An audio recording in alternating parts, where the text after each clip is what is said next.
Amigos, ¿cómo están? Espero que se encuentren muy bien. Esta vez vamos a ver otro pequeño video test de 20 preguntas. Espero que nos vaya muy bien a todos y que hagamos una nueva racha. Así que ven, iniciamos la pregunta número uno. ¿Qué complicación local es frecuente alrededor del orificio externo de la fístula? Nos habla de una fístula acá. Úlcera por presión, celulitis bacteriana profunda, hiperpigmentación, dermatitis de contacto y maceración o linfadenopatía inguinal. Ah, Pulsa por presión lo podemos descartar porque si tenemos una fístula, pues de esa fístula, dependiendo del lugar, lo típico es que sea un orificio de salida para cualquier tipo de líquido, por ejemplo, pus, no sé si es en otra parte del cuerpo, tal vez heces también podría ser, una fístula no rectal, eso depende del lugar.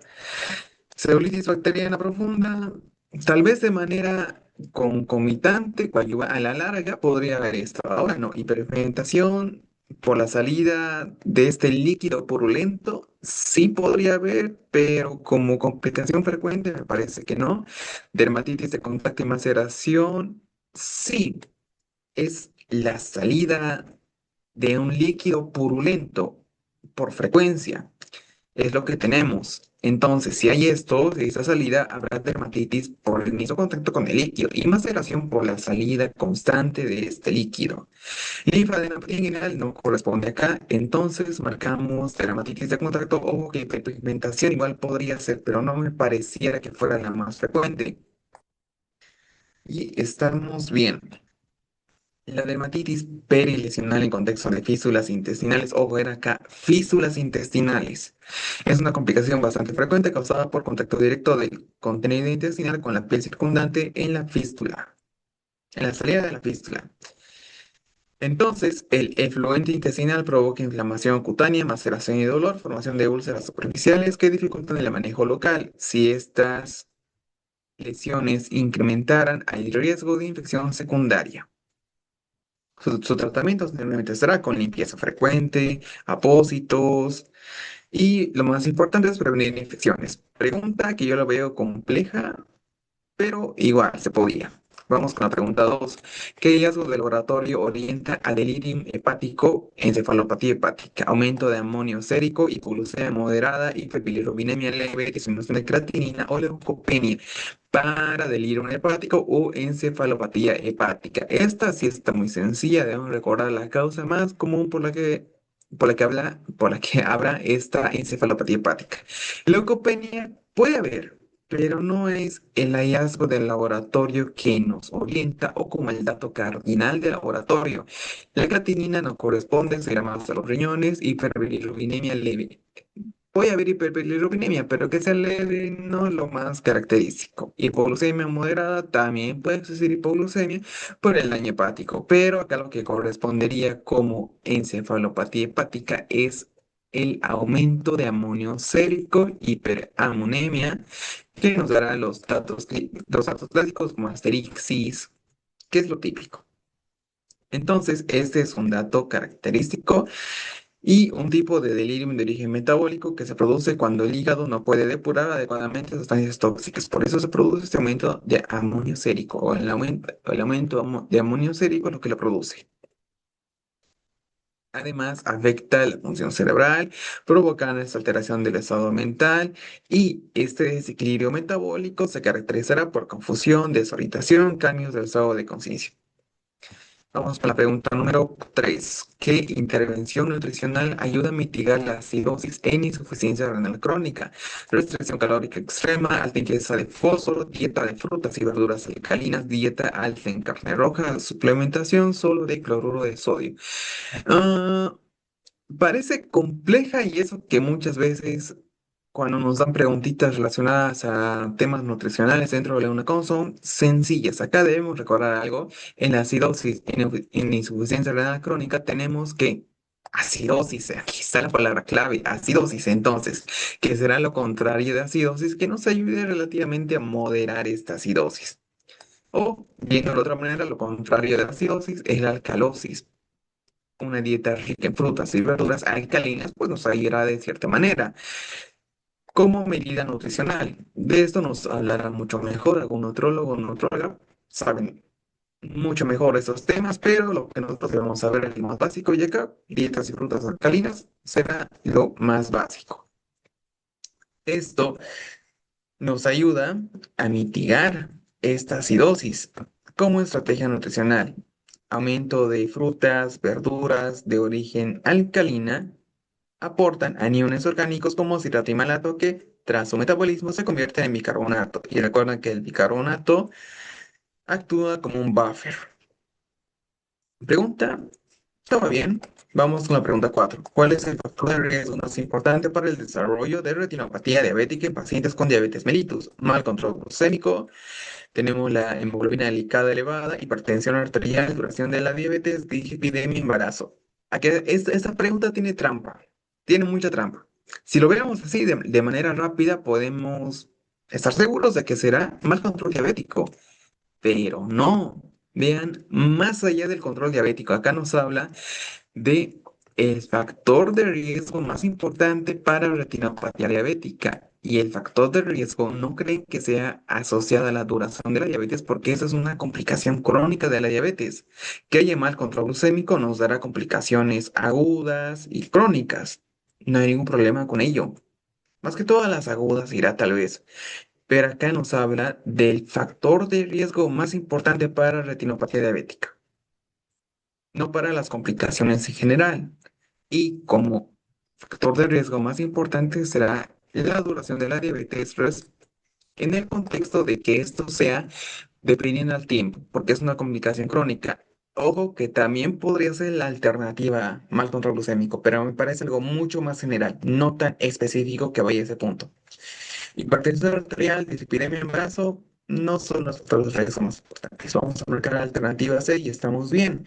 Nos dice que el factor de riesgo más importante para el desarrollo de retinopatía diabética es la exposición prolongada a la hiperglicemia. O sea, en pocas palabras, la duración de toda la diabetes o la duración de la diabetes del paciente. Nos dice que en diabetes tipo 1, tras 20 años de evolución, prácticamente todos los pacientes tendrán retinopatía. Y en diabetes tipo 2, más del 60% tienen retinopatía después de los 20 años de la enfermedad. Ojo que estos datos quizás es a muy largo plazo, lo típico es que entre 4 a 6 años ya veamos los cambios que habrá respecto a la retinopatía en pacientes diabéticos. Vamos con la pregunta número 5.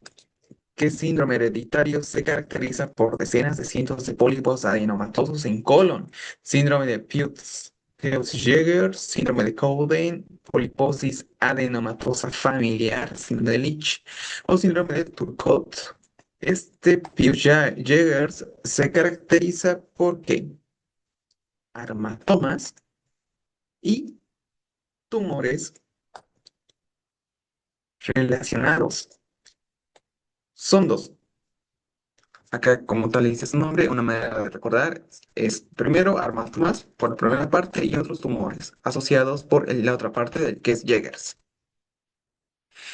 Síndrome de Cohen, poliposis adenomatosa familiar, síndrome de Leach. Otro que es fácil recordar es el de Leach. Esta sí es el cáncer colorectal, pero no adenomatoso. Importante. Acá nos queda el de Coden, Turcot, familiar. Ahora, acá eso va por ustedes. Hay un síndrome que es característico que está relacionado a adenomas y también a tumores del sistema nervioso central. ¿Cuál de estos será? Esas se las dejo por ustedes. ¿Será Coden, Turcot? Pero acá lo que nos interesa es la poliposis adenomatosa familiar. También los voy a ver en los comentarios para ver si estuvieron en lo correcto. Entonces, esta poliposis adenomatosa familiar se caracterizará por la aparición de cientos de miles de adenomas. Son raros, lo típico es que en ese tipo de pacientes se hace la colectomía, porque no hay más. El tratamiento será quirúrgico, el riesgo de cáncer colorectal alcanzará más del 100% antes de los 40 años. Entonces, la colectomía es lo único que se puede hacer acá. Vamos con la pregunta número 6. Lactante con estridor recurrente y episodios de cianosis al alimentarse. ¿Cuál es la causa más probable? Neumonía aspirativa, dismenorrea, laringomalacia aislada, envuelta vascular aberrante alrededor del esófago o atresia del esófago. Para este caso, sirve algo complejo, lactante, estridor y cianosis al alimentarse. O sea, hay dificultad a la deglución, puede ser una disfagia. Neumonía aspirativa no está relacionado, tal vez algo con dificultad para alimentarse, pero con cianosis y estridor, no, dismenorrea tampoco, totalmente alejado. Laringomalacia aislada es causa frecuente de estridor, pero no viene con cianosis al alimentarse. Atresia de esófago viene con la disfagia, lo podemos ver así, pero no con estridor. Envuelta vascular aberrante alrededor del esófago, esto se puede referir a anillos vasculares. Por qué dicen vuelta. Si fuera anillos vasculares, sí, por el hecho de que produces estridor y también cianosis como tal, quizás sea un poco muy exagerado, pero sí puede producir esta cianosis, yo lo pondría entre comillas, al alimentarse por defectos de la deglución. Entonces vamos a marcar este anillo vascular, que es el nombre correcto, y estamos bien. Nos dice que la presencia envuelta de una envuelta vascular aberrante, pero anillo vascular, aquí está la clave. Es una anomalía congénita en las estructuras arteriales o venosas que rodean y comprimen al esófago y la tráquea. Esta compresión puede generar síntomas respiratorios como estridor, dificultad respiratoria y episodios de cianosis. Cianosis ya es muy extremo. Dificultad respiratoria es lo más típico que se ve acá. Por eso cianosis lo ponía entre comillas porque también es algo ya muy, muy grave en ese caso. Puede provocar disfagia, que es lo más típico.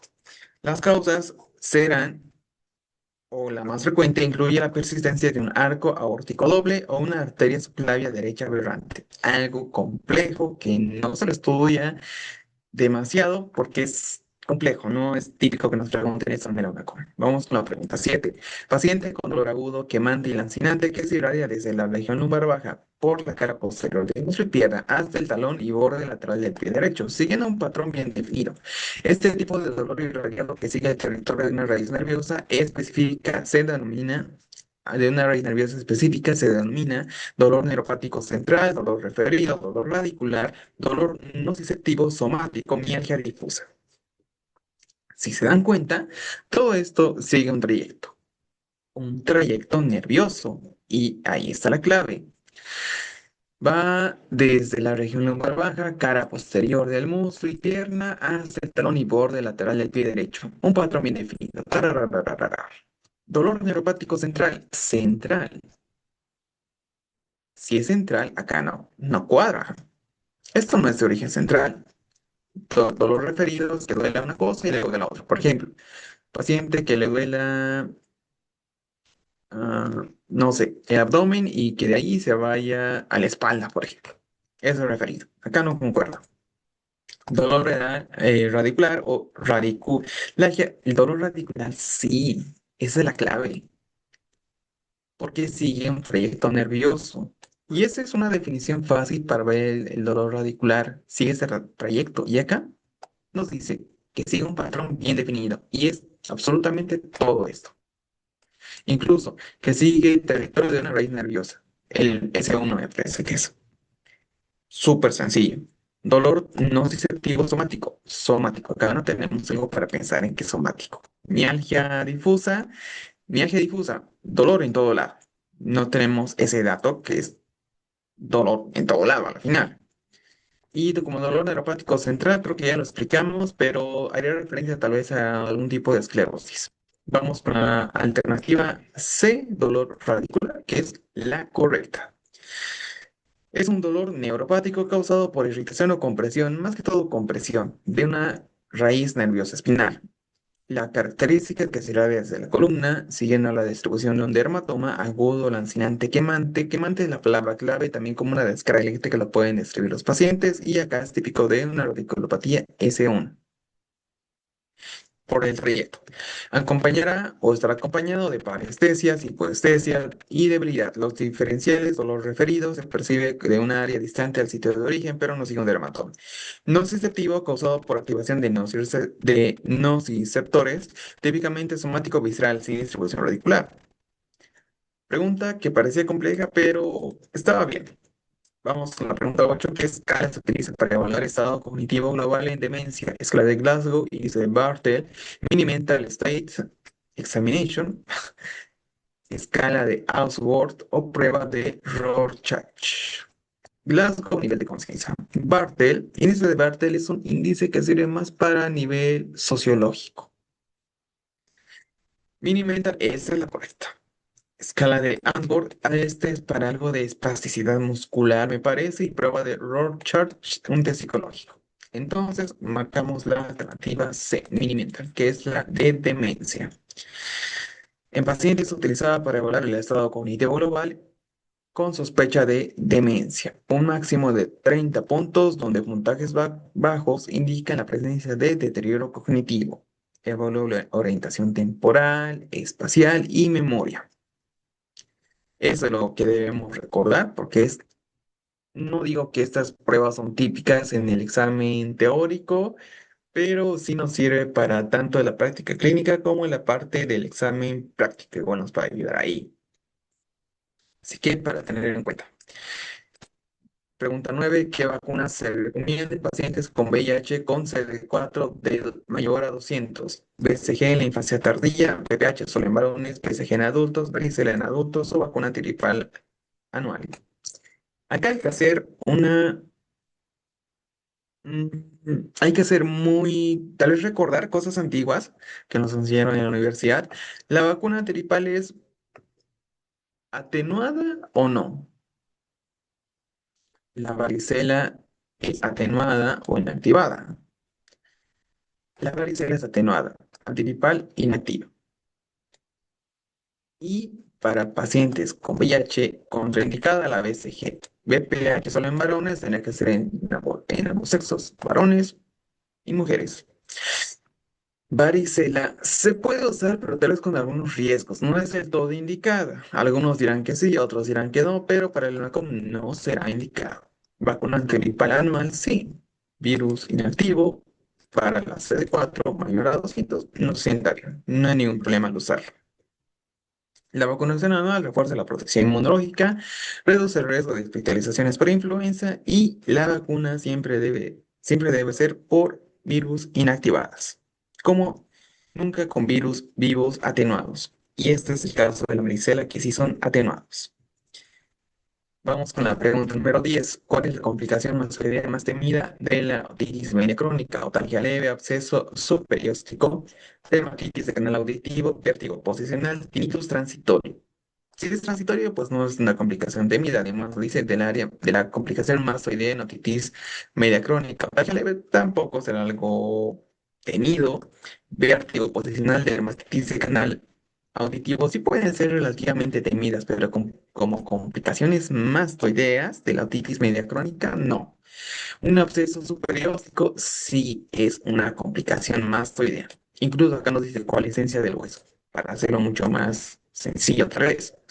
Marcamos la alternativa B y estamos en lo correcto. Es una complicación mastoidea grave de la otitis media crónica, originada cuando la infección progresa hacia la mastoides y provoca destrucción ósea por acción inflamatoria y osteolítica. Esta evolución genera una colección purulenta entre el hueso temporal y el periósteo, usualmente en la región retroauricular. Dolor intenso, tumefacción, eritema. Y es una urgencia. Pregunta que sí estaba compleja. Vamos a la pregunta 11. ¿Qué evento trombótico es más frecuente en inmovilizados? Trombosis del seno venoso central, trombosis de la vena yugular, trombosis de vena profunda, trombosis venosa profunda, trombosis de la arteria mesentérica, trombosis de arteria coronaria. Recuerden la triada de Virchow. Eso pienso que lo hace mucho más fácil. Seno cavernoso. ¿A qué estará relacionado trombosis de seno cavernoso? Puede ser una trombofilia, tal vez, de la vena yugular por catéter venoso central, típico, trombosis venosa, esta es típica. que viene acompañada con la tríada de Virchow, éstasis sanguínea, lesión endotelial y hipercoagulabilidad. No se olviden de esa triada porque es súper importante. Trombosis arteria mesentérica por embolia arterial y trombosis arteria coronaria por aterosclerosis, que es una causa también súper típica. Entonces, acá marcamos la alternativa C y estamos en lo correcto. La ausencia de movimiento favorece a éstasis venoso, un componente clave de la triada de Virchow, lo que incrementa la posibilidad de la formación de trombos en las venas profundas, especialmente los menos inferiores. En esta trombosis venosa profunda lo favorece el éxtasis sanguíneo por falta de contracción muscular, lesión endotelial y los estados de hipercoagulabilidad por neoplasias, infecciones, trastornos hematológicos. Toda esa triada sí es muy importante. Yo vuelvo a hacer, o por la redundancia, les digo que siempre recuerden esto. Nos sirve para muchas cosas, no solo para la trombosis venosa profunda.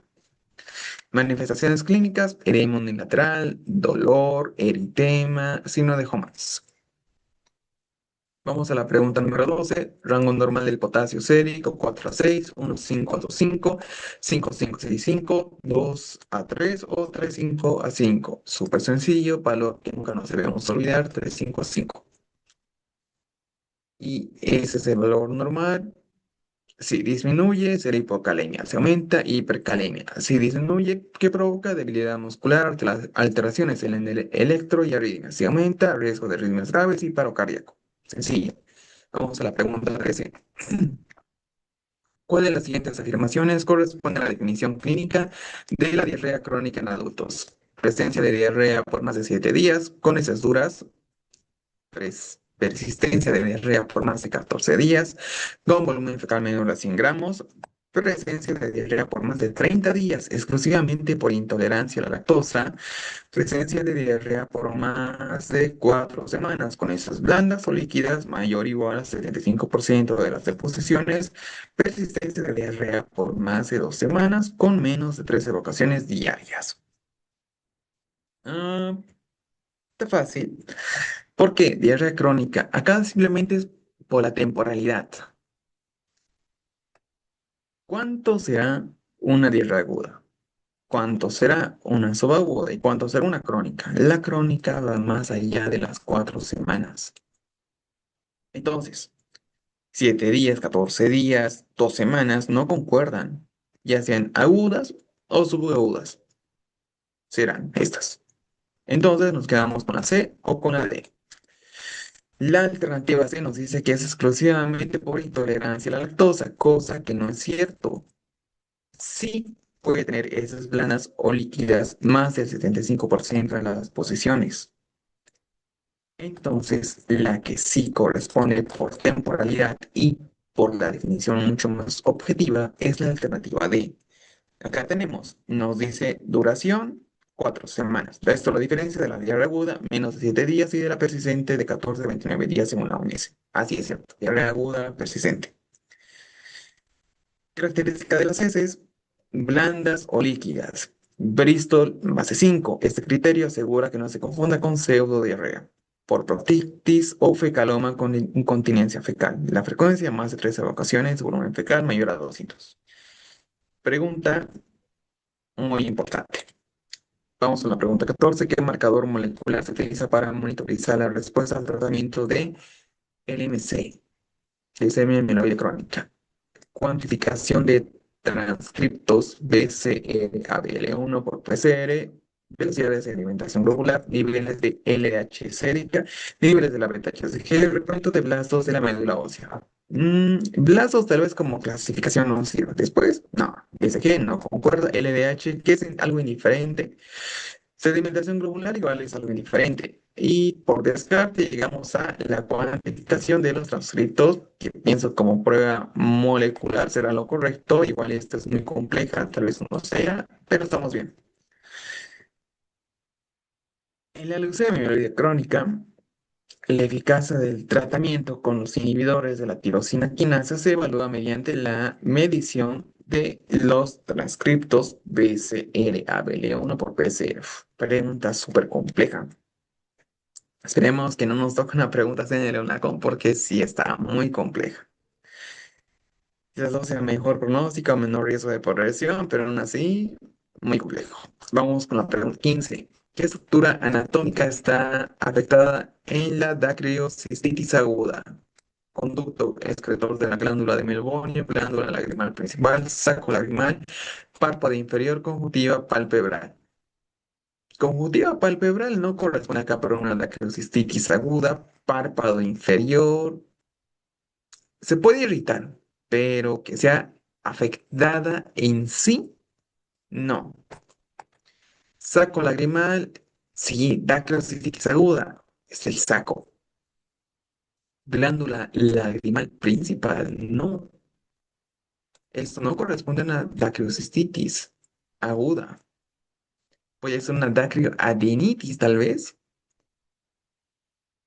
si estuviera afectada la glándula lagrimal principal, tal vez por obstrucción, pero no correspondería tanto a dacriocistitis aguda.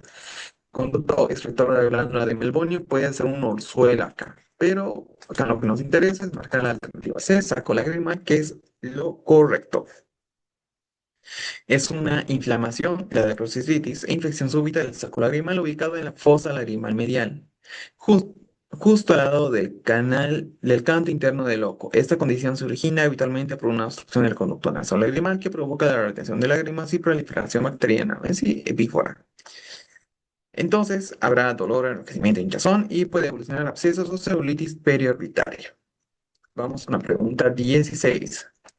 Paciente anciano con demencia avanzada. Al intentar mover pasivamente sus extremidades, se encuentra una resistencia variable que parece casi voluntaria, aumentando en proporción a la fuerza y velocidad aplicadas por el examinador, como si el paciente se opusiera al movimiento.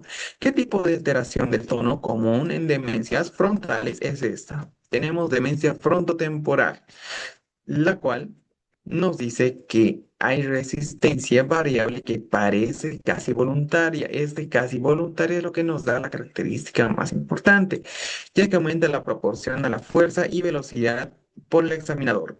Rigidez de rueda dentada, espasticidad, distonía, oposición activa por la falta de cooperación o platonía.